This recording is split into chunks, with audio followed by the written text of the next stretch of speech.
Matt Bennett here on this Friday, May 15th. I think I've already done an update today, but I'm coming to so many revelations and crazy shit in my head that I just had to bust the camera out again. Okay, like, it's a Friday night. I'm in Colorado, like, Lakewood, Colorado, like 10, 15 minutes from downtown Denver. I'm all alone. Now, most people would think that's so sad and blah, blah, blah. But for whatever reason, growing up, like in high school and shit, I was always like, I never went to really any of the dances. I think I went to like one homecoming and then I went to one prom, and that was like it. And like people used to like park in my driveway, to go to the dances, and I'd just be like sitting on the couch like a loner. So I've always been a loner, like in the fact of life, but I've always felt like that nervousness or that like incompleteness inside of me. Tonight is like one of the first nights in my entire life, and really this is like a breakthrough, where it's Friday night, I'm in a different state than I even live in, and I don't feel lonely. And I'm like coming to terms with who I am. And I even just wrote something in my book, and I'm like, maybe I need to just go be a true hippie before I like grow up or whatever. Maybe that's like a missing component in my life. And Fort Collins, Colorado, supposedly there's tons of old hippies there, so I could just go hang out with them and film them, and oh my God, it'd be priceless. So I just have to figure out a way there.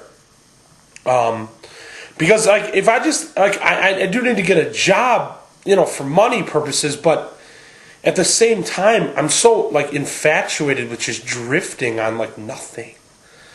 Like I'm not afraid to spend all my money and then wake up and go, I don't have any more money. I'm gonna go live my life. And I think that's like a struggle that a lot of people don't get with me, is that I thrive on basically living a life with like nothing to my name, especially financially. And I thrive on trying to figure out a way to make it through the day, with other people's shit, with, and you can call that using, abusing, whatever, privileges, blah, blah, blah. But in the hippie code, like, you help yourself to what you have. And that's something I've learned from, making music with this guy, Tony, true hippie, for years. But the biggest point about this whole revelation is that it's a Friday night, I'm all alone in this house, and I don't feel lonely. I just feel comfortable. I just feel like myself. And it's just like, I wish I would have started doing this shit when I was like 14, this filming shit, because really, this is brilliant. And like, I'm going to make revelations just happen and dreams come true. And it is true, like sometimes you think like, how many times do you have to go through something to make your dreams come true? And it's so easy to blame yourself for not growing up. And I've even had friends confront me and go, Matt, you're 28, it's time to grow up. And I go, I'm going for my dreams. If that means I have to act like a fucking 15-year-old for the rest of my life, that's what it means. So I just had to film this, and I'm blown away by everything that's like going through my head. And like I'm blown away by like my life right now, how I just managed to like take a train out here, and I'm in hard times with no job set up, and just it happened for a reason. It fucking happened for a reason. So that's all I got right now, but I just had to fucking film this right now and just get it off my chest. So that's about it. I'll talk to you guys later. Bye. Like, there's too much shit coming to my head right now, so I have to just at least get it on tape. Like, a huge question in life is what detaches us from life itself, from people, from others. What makes us a loner? What makes us who we end up being? And for me, as a loner, drifter, strange, weird guy, it's been, not really much luck with girls. I mean, every relationship I had just ended up fucked up.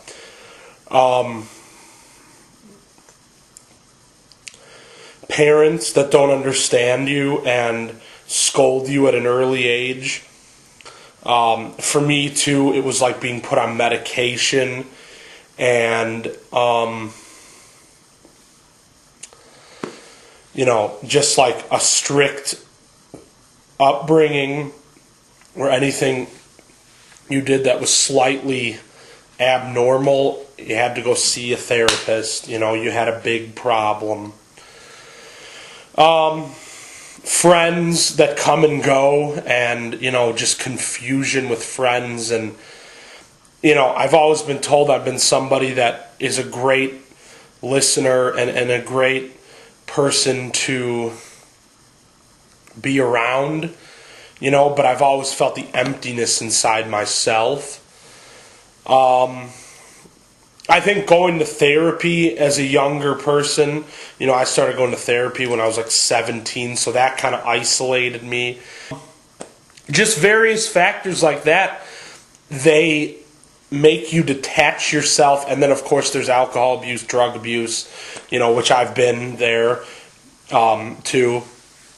Those kind of things make you detach yourself from the world.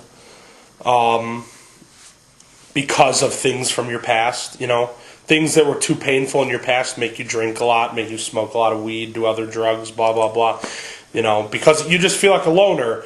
And, like I'm honestly, I'm never going to stop drinking or smoking pot or smoking cigarettes. Like if one of those, well, pot won't kill me, but if drinking or cigarettes kill me, like, then that's how I'm going. Like, that's how I'm dying. Like, I've accepted that already. Like, it's just who I fucking am. And if I go out as a loner, like, I know my family loves me. I know I've been dicked over by girls. I've dicked some girls over. I've been through all that shit. I've been through all the therapy shit. I've been, to like the mental hospital shit. I've been down a lot of roads that the majority of the public, they haven't been down. So that's why I film my fucking self in front of no one, thinking that I'm more important, so I get to do this, because I've singled myself out or been singled out my whole fucking entire life. And this is how I've coped with it in the past few years, along with alcohol and weed abuse. It happens. There's nothing to be ashamed of.